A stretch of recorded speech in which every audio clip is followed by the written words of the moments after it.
Hey, welcome back to the Carlisle Med Gym for week 10 of our hip mobility series. We're in week 10 now. We've been talking about a lot of different hip mobility exercises and trying to progress you along to better hip mobility to number one, save your low back and save your knees, and number two, to promote good hip mobility to move better from where you should have mobility at the hip joints.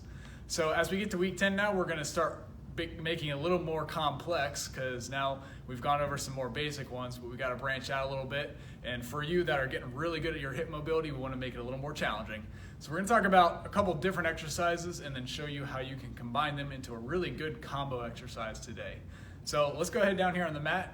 I'll set up and show you what they look like. The first one we're going to talk about actually comes out of yoga as a pigeon pose, and I'll give you kind of a front view at first. And I don't really like the traditional pigeon pose a lot because it puts a lot of torque on the knee and can tend to be a little bit of negative on the knee, but it is a great external rotation hip mobility drill. And so I like to move into it a little bit better by starting from a all fours kneeling position and then just taking more of a rotational reach back into that and coming back out. So that rotational reach, we can kind of keep the lower leg in place without twisting it too much, and we can really rotate from the hip and come back out of it. So we're getting rotation at the hip, sitting down into it, getting a really good glute stretch, and getting some good hip rotation on that drill.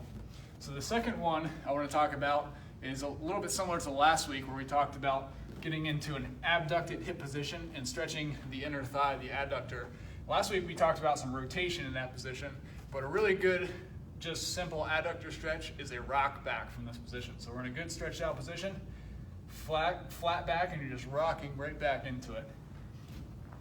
So this allows us to not only stretch the adductor, but stretch it in more of a rock back position and hip flexion, and then go back out into hip extension and stretch the other part of the adductor muscle group.